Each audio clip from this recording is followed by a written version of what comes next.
eu escrevi esse roteiro em um momento de luto. Uma pessoa do meu convívio morreu recentemente e em condições especialmente trágicas, o que foi, na verdade, é algo chocante e doloroso para mim e para muitas pessoas próximas a mim. 2020 e 2021 foram os anos em que mais brasileiros morreram da história, por conta da pandemia. E muita gente passou por muitos momentos de luto naqueles 2 anos, e eu também. E por motivos diferentes, embora relacionados, muitas pessoas estão passando por um momento de luto agora, em novembro, depois das eleições, com a derrota do Jair Bolsonaro. O luto não é simplesmente o sentimento que a gente tem quando alguém morre. Ele é um conjunto de várias reações a uma perda significativa. Geralmente uma morte, mas não necessariamente uma morte.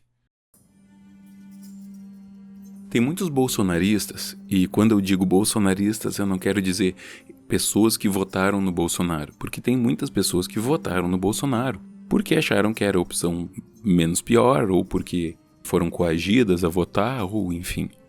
Não, eu tô falando de pessoas bolsonaristas, pessoas que realmente seguem o Bolsonaro, realmente acreditam nas coisas que ele fala, realmente acreditam nesse universo cultural criado em torno do presidente Bolsonaro.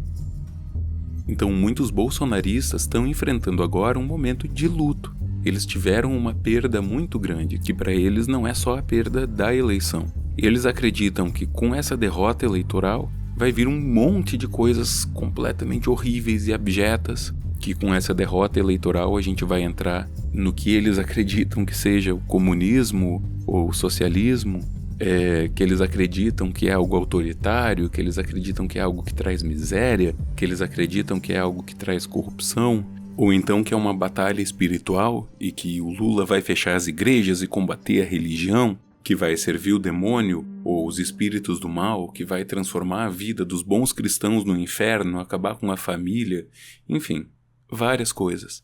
E a não ser que você seja uma pessoa que está muito dentro dessa bolha, você sabe que essas expectativas são muito irreais.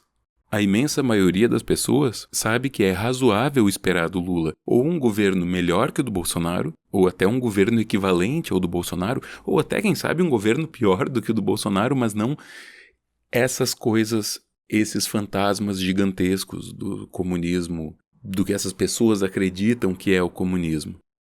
E eu realmente queria conversar com essas pessoas. E eu não acho que essas pessoas em geral querem conversar comigo, e tudo bem, então no seu direito, mas eu gostaria de conversar com essas pessoas. Tem algumas coisas que eu gostaria que essas pessoas soubessem, pensassem, considerassem.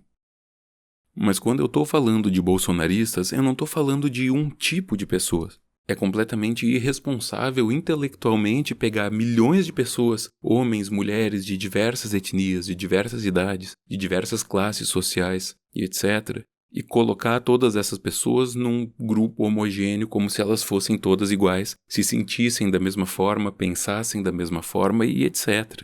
Então eu queria que ficasse claro que quando eu estou falando de bolsonaristas aqui, eu estou falando de pessoas diferentes, de pessoas diversas, e pessoas que têm formas diferentes de ver a situação, de pensar e de sentir. Mas eu queria falar especificamente dentro dessas pessoas todas, daquelas que estão passando por um luto. Não aquelas pessoas que levaram na boa. As pessoas que realmente estão sofrendo por isso. As pessoas que estão tentando achar formas de negar essa derrota. As pessoas que estão com raiva, as que estão tentando negociar uma situação para se livrar do que aconteceu, as pessoas que estão deprimidas e as pessoas que estão aprendendo a aceitar o que aconteceu. Peraí. Negação, raiva, barganha, depressão e aceitação. Essas 5 palavras específicas, nessa ordem específica, não parece familiar? Elas são um modelo criado para tentar entender os passos que alguém atravessa quando está no processo de luto, quando está no processo de sofrimento. Embora tenha um pouco de fake news nisso aí, por 2 motivos. Primeiro, porque ele não foi criado para entender o luto, e sim para entender a psicologia de pessoas que estão próximas da morte. E foi criado por uma psiquiatra chamada Elizabeth Kubler-Ross. Com o tempo, esse modelo foi se tornando popular, várias pessoas falam dele como se fosse uma forma de entender o luto e a coisa foi se deturpando um pouco, mas mesmo na sua forma original, esse modelo não tem evidências científicas que comprovem ele, apesar de ele ter sido criado por uma acadêmica. Então, como não tem evidências científicas, a gente não pode olhar para ele como se ele fosse uma verdade científica. Mas isso não significa que ele seja de todo inútil. Embora ele não possa ser levado a ferro e fogo, ele pode ser útil por 2 motivos. Primeiro, porque ele lembra a gente que o luto não é um estado único, mas é um processo que se transforma.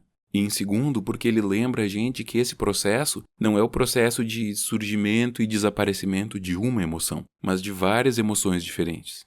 Mas ainda assim o modelo é ultrapassado sobretudo porque o luto não é uma coisa universal, ele não é igual para todo mundo. E não somente cada cultura e cada época tem formas diferentes de lidar com ele, mas cada pessoa, cada indivíduo.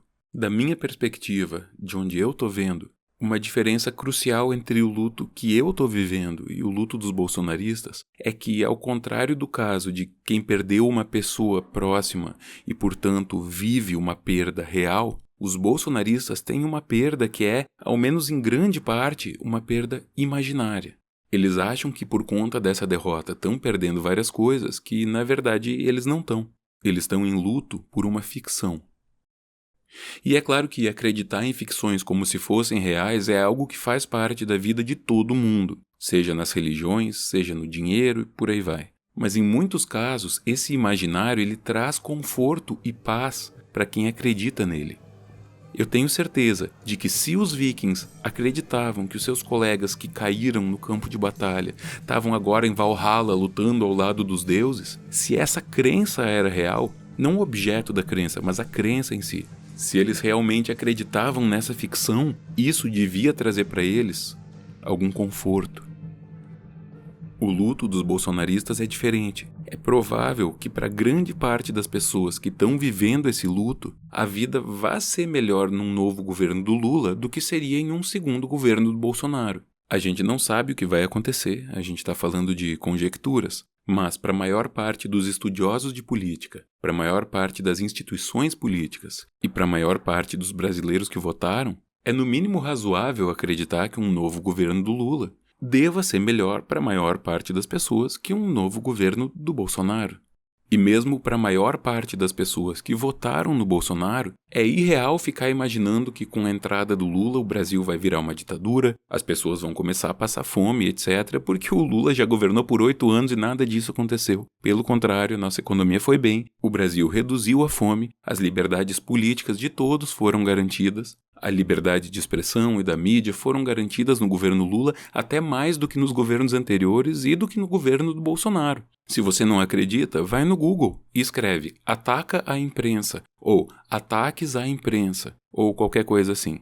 E você vai ver que todos os primeiros resultados que aparecem, todos eles são do Bolsonaro ou da sua família ou dos bolsonaristas atacando, ameaçando, censurando a imprensa. Então, se você acha que um governo do Lula vai ser uma ditadura autoritária em que as pessoas passam fome, que não tem liberdade, no mínimo, percebe como a maioria das pessoas ao redor, incluindo basicamente todos os experts, os estudiosos no assunto, estão dizendo que não é isso que deve acontecer? Então, o luto dos bolsonaristas é um luto por uma ficção. E essa ficção, ao invés de trazer conforto e paz num momento de luto, como uma pessoa que acha que o seu amigo foi para o céu, essa ficção traz o luto em um momento que deveria ser de confortar e de pacificar.